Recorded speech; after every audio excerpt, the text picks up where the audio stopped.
Hey guys, what's going on? Back here finally today with another video, coming at you with my WWE Money in the Bank 2015 pay-per-view review. Just before I get to that, I'm just going to quickly give you a little update on me. I was going to do an Elimination Chamber review, but I just never got around to it. I had a lot of work coming up and I was just really busy. But I enjoyed the show. I really enjoyed the Tag Team Title Chamber match and the epic Kevin Owens John Cena match. The main event was okay. I thought that was good. Rollins and Ambrose. Didn't like the chamber match for the IC title. I thought that was probably the worst chamber match I've ever seen. I think a lot of people agree with me on that one. That was probably the only downfall of the show, but the rest of the show was really good, I thought. So, yeah, thumbs up on that show. So yeah, I've just, like I said, I've been really busy. I've just got a new job, a lot more work coming up, and I've just finished college for the summer. So I've just, I'm going to be really busy over the summer. So I probably won't have a lot of time to do a lot of videos. But yeah, but yeah, I finally got around to watching Money in the Bank earlier today, this afternoon, so I thought I'd get around to doing a review of it. So yeah, the show kicked off with a very nice tribute to the late, well now the late great American Dream, Dusty Rhodes. I just want to say, obviously, of course, rest in peace to Dusty Rhodes, one of the all-time greats, definitely a very big pioneer in the industry, and of course, he had a huge impact on NXT and the creatives team. So yeah, I was a big fan of Dusty Rhodes, and of course, thoughts and prayers to go out to his family, of course. But yeah, the tribute was very nicely done at the start of the show and halfway through the show with the video package. It was very touching. So yeah, really nice. But yeah, kicked off the show with the Money in the Bank ladder match. This had Sheamus, Randy Orton, Kane, Neville, Dolph Ziggler, Roman Reigns, and Kofi Kingston. Um, this match to me just didn't do it for me. I think this has probably got to be the worst Money in the Bank ladder match I've ever seen. The timing was fine. I think it went about 15 minutes roughly. That the time was fine, but the problem was there just wasn't any moments in this match that made you go like, oh my god. Like every ladder match, you always expect to see a couple of big high spots, and I think the only spots we really saw in this match that was pretty good was Dolph Ziggler's zigzag to Sheamus off the ladder, which we've seen before, which is pretty cool. And Roman Reigns power bombing Kofi Kingston onto a ladder. He didn't even go for the ladder or anything. It was just, I think, and Randy Orton of course delivered a couple of RKO's, like pulling opponents off the ladder, or Neville, for example. But I felt that this match was a very weak ladder match. I mean, it had the star power, but I just don't think we saw anything major. I mean, Kofi Kingston didn't do anything major. Neville didn't really do anything major in this match, and the finish, I didn't mind Bray Wyatt pushing Roman Reigns off the ladder. I don't mind them having a feud, but I just hope that WWE really don't start messing up Bray Wyatt with the booking because, this was another pay-per-view event he wasn't actually competing at, and I don't know what WWE are planning on doing with him. But it was just when Sheamus climbed to the top of the ladder, Neville went up, and then it wasn't like a massive like punch off the ladder. Like normally at the finish to a ladder match, you kind of expect a massive impact, like but Sheamus didn't even like I don't know push him off the ladder or like I don't know hip toss him off the ladder or something. He just literally pulled his hair, and then Neville fell off the ladder, and then Sheamus grabbed the briefcase. I have no problem with Sheamus winning. I didn't think he was going to win. I was probably predicting like I think I was going to go for Roman Reigns or Kane to win this match.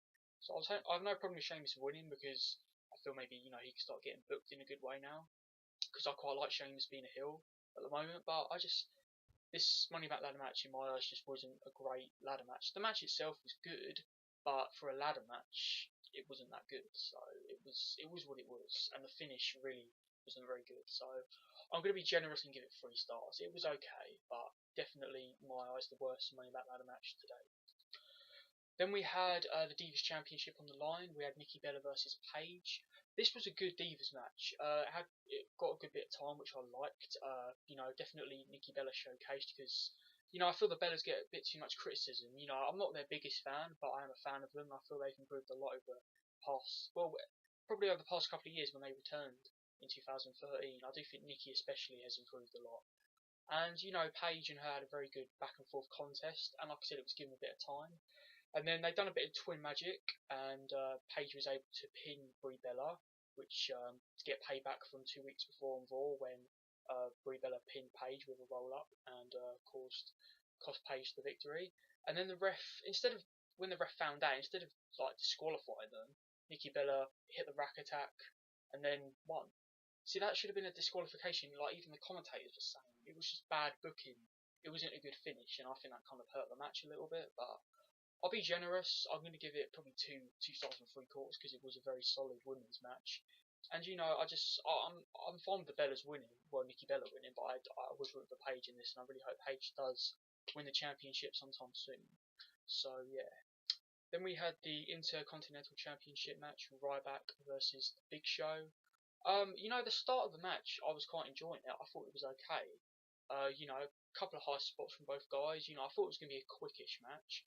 I think when Miz came out for commentary, I was a little bit confused. I wasn't expecting it, but I didn't mind it. But then when Ryback kind of launched the Miz like over the announce table onto the commentators, Miz would get involved in the match, attack Ryback, and then cause it to be end by DQ, and then it just, in my eyes, like for Ryback's first title defense, he kind of needed to get a solid win, I think. And I know this is setting up for like a triple threat at Battleground, but to me, this should have just, considering the Divas match ended in a bad way, they should have at least had the next match end in a decent way. So for me, this was once again bad booking. I'm not even a Ryback fan, but I kind of thought he needed to win this match, clean. But in my eyes, this match, I'm going to give it 2 stars and be generous because it was going really well. I thought it was going okay, and then just the DQ happened. So yeah. So the first hour was a little lackluster, I thought, but then things kicked up a bit when we had Kevin Owens versus John Cena in the rematch. Their match at the Chamber was phenomenal. I was expecting it to be great, but it definitely by far exceeded my expectations. Their match at the Chamber was phenomenal, and I was marking out so much when Kevin Owens beat Cena clean. It was so awesome to watch. So this match had a lot of kind of pressure to be just as good or even better than the match at the Chamber, and I have to say it was better. I love the fact that Kevin Owens was doing Cena's comeback. The 2 shoulder blocks, and then the big kind of like slam, and then obviously the 5-knuckle shuffle. I thought was brilliant. Very back and forth. The crowd were red hot throughout the contest. Some of it was similar to their match at the Chamber, but like I said, kind of training finishes.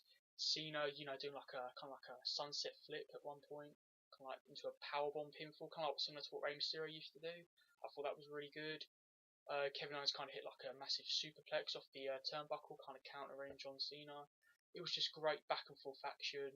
It really was. Obviously, it showed desperation on Cena's side because it took 3 attitude adjustments to beat Kevin Owens, where Kevin Owens only got to hit 1 stand-up powerbomb, which, in my eyes, it still made Owens look strong. The fact that Cena was arguing with the official after Owens kicked out the first attitude adjustment, it just, it showed desperation in Cena's eyes, and I feel him winning this match didn't hurt Owens at all.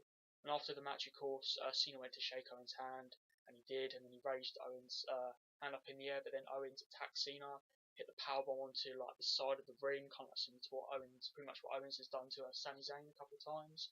So yeah, obviously I think we're going to get a 3rd match between these 2 at Battleground. Not Payback. I think it will probably be for the US Championship. So yeah, a 3rd match between the 2 will be good. I mean, if I was WWE, I would maybe save it for SummerSlam. Maybe like build up the match a bit more. Maybe have maybe Cena not compete at Battleground or something. Maybe just have like a promo or something between the 2. I just think this match has a real SummerSlam feel to it, but I can probably see it happening at Battleground. But still, this match was phenomenal.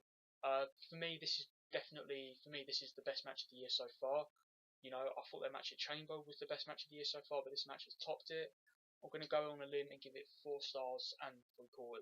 Yeah, it was, for me, the match of the year so far, and I think any other match is going to have a lot of competition to live up to this one. So definitely, if there's one thing to check out at Money in the Bank, definitely check out Owens versus Cena because it was incredible. So yeah, and then after that match we had the Tag Team Championship match, New Day versus the Primetime Players. New Day weren't accompanied by Kofi as he kind of had Money in the Bank earlier on. I think they kind of made out he got a bit injured. Primetime Players winning I was happy about because I was actually rooting for them. I just didn't think they were going to win. But the finish kind of came a bit sudden. Like they obviously Titus O'Neil had to come back, and then Darren Young took out Xavier Woods, and then Titus would just. I know Big E took out Darren Young. Big E done like that speed does through the rope, which I think is really cool. I think that's probably one of the main highlights Big E does. And Titus just hit like his spinebuster on Xavier Woods, and then he got the pinfall. So the finish came a bit quick, but I was happy with Primetime Players winning. Obviously I think I was quite shocked because I definitely thought WWE were going to try and drag out New Day a little bit with their title reign. But no, I'm happy Primetime Players won. I definitely think they deserve to win the championships because they've been the tag team for about a good 3 years, I think, coming up to 4. So I definitely think them winning the gold here was a really good move. So the match was okay. I felt it could have been another 5 minutes long. I thought maybe, but I'll give it probably 2.5 stars to be generous. Yeah, it was an okay match. And then we had the main event, the WWE World Championship ladder match, Seth Rollins versus Dean Ambrose. I really liked before Seth came out to the ring, he had like that pep talk from Triple H to fire him up. I thought that was a really, really cool thing to see there. I really, Triple H just, motivate, giving Seth Rollins all the motivation he needs for the match, getting in his face, shouting at him. I thought it was really good stuff. The match started off quite slow. We didn't actually see any ladders for a few minutes, which I don't mind because they're building it up. Dean Ambrose hit an elbow drop off the ladder, which was really cool. Saw some good action there. The steel chairs were used quite a lot in this match. The problem I had with this match was it was a little bit too slow paced though, for my liking. It was a long match. It did go on for quite a while, but I felt they could have done a little bit more. Like when I think back to their matches they had last year, I felt their Hell in a Cell match, their Street Fight, their Lumberjack match, they were very, there was a lot more going on. I mean they fought in the crowd at one point, and the highlight for me of the match was when Dean Ambrose hit a back body drop onto Seth Rollins and Seth went crashing through a ladder, right through the ladder, which I thought was pretty cool. I didn't like the finish of the match, where both guys were on top of the ladder and they both grabbed the championship, they both fell, but Rollins actually was still holding on to the championship. It was just like a weird ending, like, it just didn't really work for me, like, because now we've got Rollins and Lesnar, so we haven't got Rollins and Ambrose again. So it kind of seemed like they're not going anywhere with that. It just, for me, this wasn't a dominant victory for Rollins. He needed to just beat Ambrose down, grab the championship on his own. Because I still feel this.